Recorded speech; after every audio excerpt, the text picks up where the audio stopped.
É uma alegria, uma honra muito grande para mim estar aqui apresentando e abordando essa temática com vocês. Primeiramente, eu gostaria de agradecer a Deus por essa oportunidade, a Ordem de Santo Agostinho, aqui representada na pessoa do Frei Anderson e do Frei Alberto, também aos irmãos de comunidade, também ao professor, Dr. José Carlos Aguiar de Souza, pela orientação, por acompanhar este trabalho e me guiar nessa jornada. O tema é bem claro, o conceito de angústia em Kierkegaard. O título representa muito daquilo que foi pesquisado, que foi abordado durante este trabalho monográfico. O conceito, abordar aquilo que é conceitual, muitas vezes causa, para quem filosofa, para quem percorre aí 3 anos de graduação, uma enorme capacidade de poder ser decisivo, de poder conceituar. E foi isso que me motivou a escrever este trabalho. Nós vamos falar aqui de uma questão que é prática, que é concreta, que não está no nível de abstração, mas está inserido na realidade. Por quê? Porque refere-se a cada um de nós. Então, quando eu fui pesquisar sobre uma temática boa, eu queria abordar isso, eu queria abordar o indivíduo, não um sistema totalizante, mas ele, enquanto alguém que sofre, que se desespera, que passa pelos apertos aí da vida. Isso me motivou muito. E aí eu tinha a via existencialista, né, filósofos como Sartre, Heidegger, e aí foi nisso que eu descobri Kierkegaard, filósofo que, pesquisando um pouquinho mais, eu logo pensei, é sobre este filósofo que eu quero falar. Um filósofo que toda a sua vida mostra uma trajetória, uma viagem, uma caminhada de saltos e de avanços. Dessa maneira eu estruturei a monografia em 3 capítulos principais. No primeiro capítulo eu busco contextualizar a vida de Kierkegaard e os principais elementos da sua filosofia. No segundo capítulo eu vou falar um pouquinho da existência humana segundo Kierkegaard. Lógico, né? Toda a história da filosofia nós encontramos elementos existenciais, mas Kierkegaard, pelo modo como ele concebe a existência humana, ele é considerado um dos primeiros ali a elaborar algo a respeito da filosofia da existência, a refletir sobre a sua existência. No terceiro capítulo eu falo sobre o conceito de angústia. Nessa parte eu já estou me referindo a nós, a sociedade hoje, a cada um que aqui se encontra, ou seja, a estruturação do trabalho é como se fosse uma pirâmide invertida. Nós vamos especificando. O que eu poderia dizer para vocês de Kierkegaard? Kierkegaard nasceu em Copenhague, Dinamarca, 1813 e faleceu nesse mesmo lugar em 1855. Viveu somente 42 anos. A família de Kierkegaard é natural de uma região da Dinamarca chamada Jutlândia. O pai chama Michael e a mãe Anne. O pai morava nessa região da Jutlândia como lavrador, criador de ovelhas. E mudou-se para a cidade, Copenhague, trabalhando como artesão, né? Quem mexe com tecidos. E com isso ele conseguiu uma rentável dinheiro, herança. Kierkegaard surge nesse contexto. A vida que o pai e a mãe, a família interfere nele, foi marcante na sua personalidade para tudo aquilo que ele pensou e refletiu, né? O contexto histórico e filosófico que eu abordo neste primeiro capítulo, ele relata um pouquinho da história da filosofia, citando 2 formas principais de pensamento, 2 embates, que é muito bem percebido em sua obra.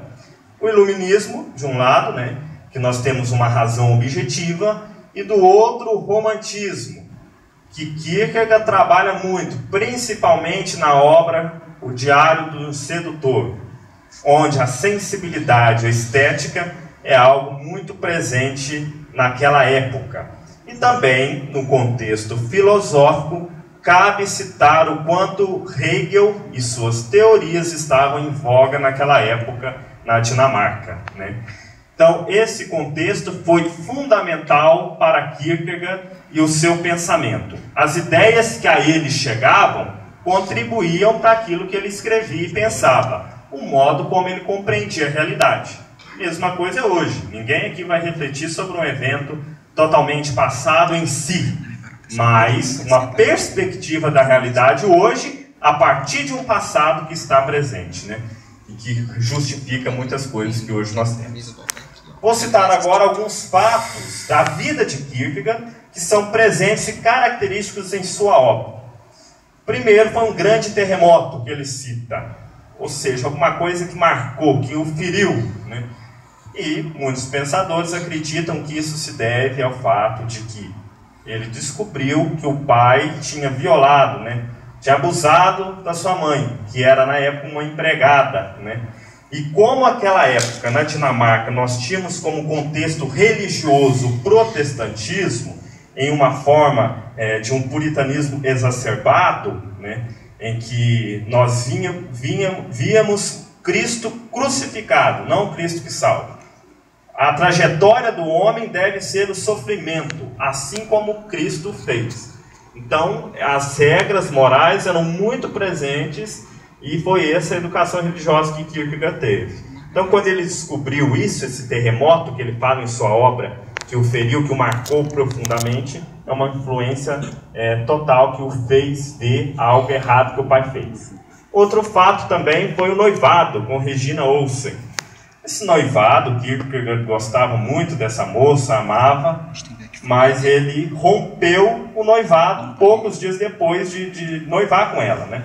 Naquela época, por contexto social, você deixar alguém assim no meio do noivado era algo horrível, né? Era uma coisa muito feia, mal visto. E ele fez isso. Por quê? Porque, segundo ele queria poupar Regina daquilo que ele era e ele trazia. O quê? Uma pessoa melancólica, angustiada, uma pessoa que sabia que não a faria feliz.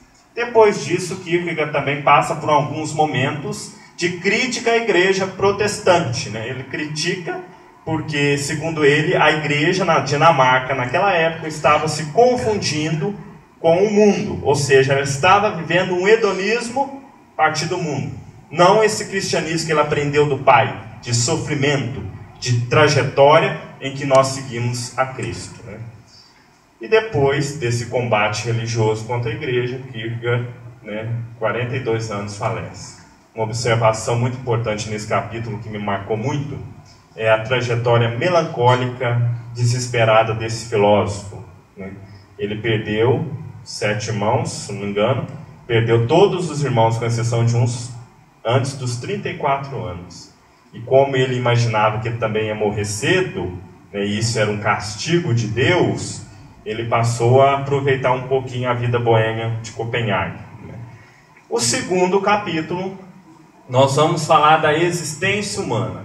O que é a existência humana para Kierkegaard? A existência humana é o ser que está diante das possibilidades, está diante do possível. O possível para Kierkegaard é uma característica própria da existência humana que a justifica. Porque a partir do momento que nós aqui estamos diante de várias possibilidades, nós temos que optar, fazer uma escolha. Nós sabemos o quanto isso é difícil. Você optar, você tomar uma decisão, sabendo que ela pode ter consequências em sua vida. Então, a questão da possibilidade, ela é a principal questão quando a gente fala da existência humana para Kierkegaard. Para Kierkegaard, a existência não é o fato de eu estar aqui agora, né, ser um indivíduo concreto que justifica essa existência, mas ela é construída. E eu, um ser, né, um indivíduo concreto, devo fazer por onde conquistar essa existência, né? Conquistar essa existência no dia a dia, assumir essa existência, né? Diferentemente dos animais. Por quê? Nos animais a espécie é mais importante que o indivíduo.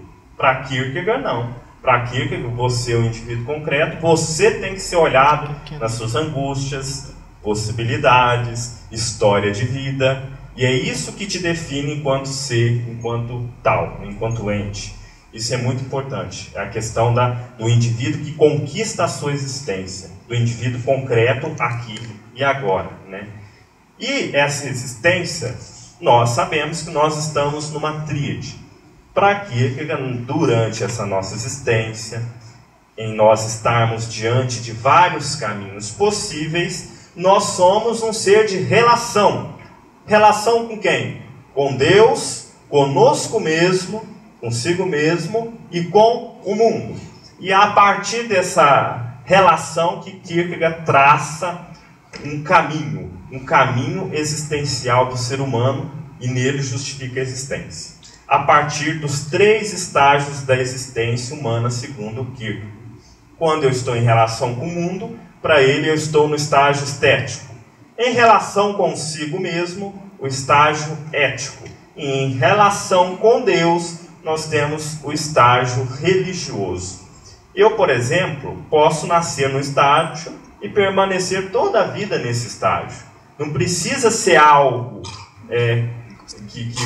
sequencial. O estágio por si só ele não muda. Quem muda é o indivíduo que faz o quê? Que descobre a sua angústia e pelo movimento interior de si, descobre-se e vê-se capacitado a passar para o próximo estágio. Então, o estágio estético, o próprio nome já diz. O estético, a sensibilidade, como eu disse no início, aquilo que é puro do romantismo e que influencia Kierkegaard. O esteta é aquele que Kierkegaard vivenciou enquanto ele passou pela vida boêmia lá de Copenhague. Enquanto ele olhava as mulheres na rua, vários pratos deliciosos, como nós vimos nas apresentações de ontem, ele vivia o prazer. E ele cita na obra Diário de um Sedutor, para exemplificar isso, Dom Juan. Dom Juan ele não queria conquistar uma moça para se casar com ela. Não queria. Ele queria o quê? Conquistar ela, depois que ele conquistasse, usasse essas técnicas de sedução, ele ia em direção a outra, e assim sucessivamente. Ele não se fixava, não casava, não assumia compromisso. Esse é o esteta. O esteta que busca hoje, né, se a gente for trazer isso hoje, nas várias alternativas e possibilidades que o mundo oferece a cada um de nós. Seja está pela mídia, por essa influência. Né? O esteta é isso, ele vive buscando. Mas dentro dele existe um vazio, para Kierkegaard, que é um vazio existencial. Que essas coisas do mundo que o esteta vive buscando não o definem, não preenchem esse vazio. E aí surge o que? O conflito interior. Ou seja, eu, esteta, passando para o estágio ético, eu vivencio um conflito. Ou seja, eu penso, eu não posso viver dessas infinitas possibilidades do prazer. Eu tenho que tomar uma postura. Existe uma lei social na qual eu devo estar inserido também. E aí é o que Kierkegaard chama de estágio, né? Um estágio intermediário, interestágio da ironia, né? Referindo também ao conceito de ironia, que foi a primeira tese que ele fez. Né?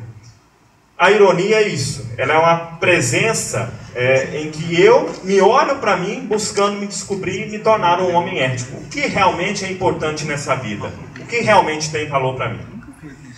Depois que o ser humano faz esse movimento interior e vê que as coisas do mundo não estão preenchendo esse vazio, ele vai tomando consciência de si e perdendo os elementos o quê?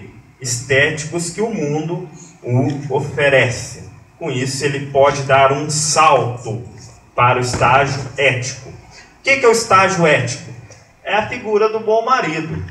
Professor que, por exemplo, é um exemplo específico, tem a sua vida, tem a sua família, segue as leis, seja as leis sociais, como também do casamento, constitui-se enquanto um sujeito na sociedade. Esse é um homem ético. Aquele que assume a sua responsabilidade enquanto indivíduo, né, enquanto participante construtor da realidade na qual ele está inserido. Né?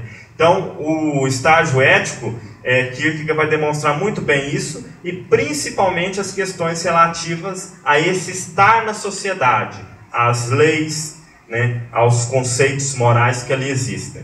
E isso é presente muito na sua obra Temor e Tremor. Né? O importante do homem ético desse estágio é a liberdade, né? O homem ético ele já conquista uma liberdade, mas só que ela vem inserida a partir da sua escolha. Ele tem que escolher ser ético. Então, nessa escolha, nós já temos um salto. Mas Kierkegaard ainda fala que não basta para mim, existe algo maior. Existe algo maior do que eu ter o meu emprego, a minha família, estar bem, Deus já ter escolhido, Deus já ser um homem ético. Existe algo maior que isso. E esse homem ético, a partir do momento que ele busca esse algo maior, que ele vê que a razão não é capaz de dar as respostas suficientes para esse vazio que Kierkegaard fala que todos nós temos enquanto condição existencial, ele entra num profundo conflito interior, uma crise existencial, né, que é que eu acho que Kierkegaard, né, segundo meu pensamento, eu acho que foi o que ele mais vivenciou durante a sua vida e influenciou muito em sua obra. Então, quando esse indivíduo vê essa crise existencial, vê que ele precisa dar resposta àquele vazio que o incomoda, que está diante de si, que ele não sabe esclarecer, ele vai descobrir que a razão não responde. Nesse instante, nós temos um estágio intermediário entre o ético e o último estágio da existência para Kierkegaard. É o interestágio chamado de humor. O humorista é aquele que pretende se colocar diante da realidade, criando um personagem para tentar responder a esse vazio e não vai conseguir. Exemplo é uma pessoa que, para poder ser aceita socialmente, assume diversas posturas, máscaras, e com isso ela consegue passar esse papel de que ela é de determinada maneira que na realidade não é. Então você busca ser aquilo que ele não é, né? E com isso tem uma profunda crise. Por quê? Porque eu estou tentando racionalmente justificar fatores no qual o meu objeto, no qual eu intenciono, ele está na própria sociedade, né? E aí depois que eu vejo que a razão não é suficiente, para Kierkegaard, é a fé. Ou seja, quando eu descubro a fé como uma possibilidade de liberdade, né, de suprir esse vazio e essa condição existencial, eu avanço, eu dou um salto qualitativo para o último estágio da existência humana, que é o religioso. Aí vocês poderiam questionar, mas como então caracterizar esse estágio religioso? Um exemplo claro que Kierkegaard utiliza em sua obra, Temor e Tremor, é o de Abraão. Abraão é um profeta ou um assassino? Enquanto aos olhos da condição moral da sociedade o coloca como um assassino, né, matar o próprio filho, na perspectiva religiosa, ele é o cavaleiro da fé, aquele que melhor responde a uma fé autêntica, a uma fé que se dá tudo e entrega de si. Por quê? Porque perante o pedido de Deus de sacrificar o seu próprio filho, Abraão, né, sem pensar duas vezes, se coloca diante de Deus. Kierkegaard também fala que isso pode representar muito uma postura egoística, uma postura porque Abraão queria salvar a sua alma, ou seja, ele estava pensando em si. Isso também é uma via possível de reflexão que o filósofo coloca, mas aqui ele está querendo abordar o quê? A nossa capacidade de, no estágio religioso, podermos entregar